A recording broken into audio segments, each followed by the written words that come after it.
Dan's going to install an Atlas 2 in this 10-speed JK, and we're going to show you what we do for these Atlas installs. Of course, you're going to put these cables on. The JKs don't use a direct drive shifter like the TJs and some of the earlier Jeeps. And then at the top, you're going to have a metal shifter box and some aluminum knobs that shift this. So first thing Dan did was he installed this spacer plate and this clocking ring on the 8L90. Now this will work for the 8L90 and the 10L80. If you look at the old transfer case, you'll see it also had a clocking ring, but it did not require the spacer plate like the Atlas does, and that has to do with the offset of these shafts. So we've got this set up for the heavy duty drive shafts. Dan's going to spin it around and we're going to look at the other side. And while he's doing that, this is a well-used old 6L80 adapter, and you will notice that this adapter is actually the same or similar to the GM factory adapter, and all it does is reclocks the transfer case because the 241 and the 6L80 are both dry. So this is a dry adapter, meaning there is a seal in the front of this transfer case and there's a seal in the back of the 6L80. Now if we look at the back of this Atlas, as we've talked about many times, this is our vent, this is our sight tube, and we've talked about this in several of my videos. And what's important about the sight tube is when you fill this thing up, it really depends on how it's clocked. If it's clocked down 14 degrees, 16 degrees, clocked flat, the level is going to be different. So you can't fill it to the same point after. If you lost some fluid, you're not going to know where to fill it to. These hold about 2 quarts. So when you fill it up, let's say it comes up to about here, you're going to mark that with a magic marker. Then as that level goes down, you can fill it back up to that point.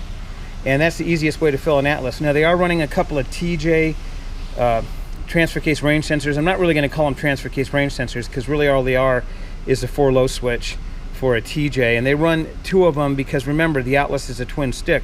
So it's got more off-road modes than the 241J does.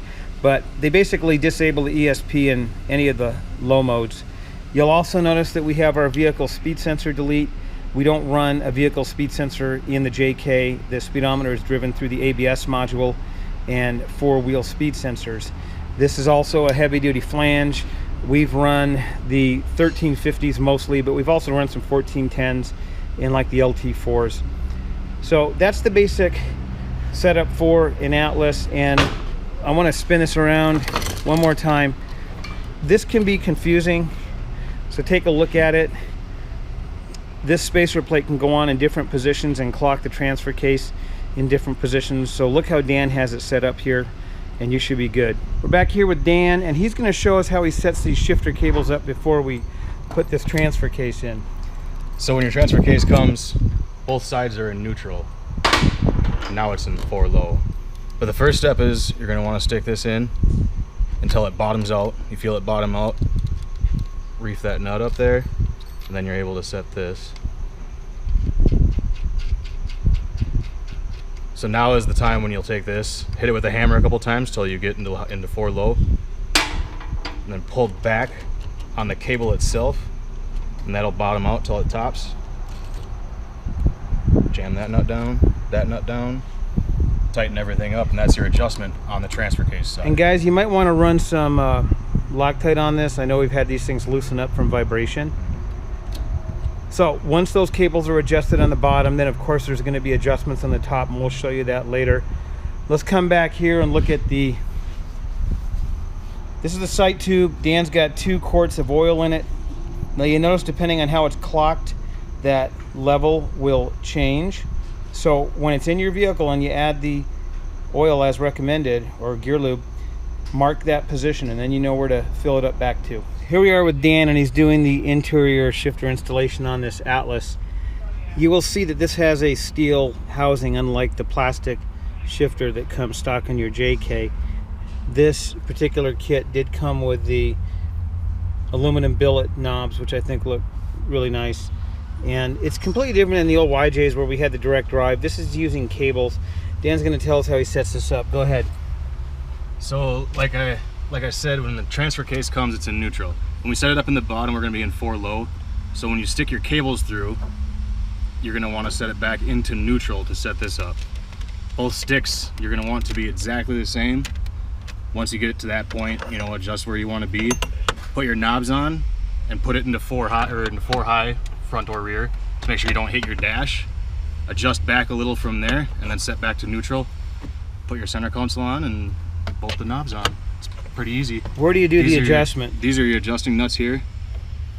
This whole, I don't know what you want to call it, Sleeve? Cylinder sleeve, thread of the sleeve. That's going to adjust your rear, and this is your front. So you're going to adjust it here off of this plate. Okay, so we're going to have our rear knob on this, and you'll notice that the shifter levers have an F for front and a R for rear. So we're going to put our rear here and our front here.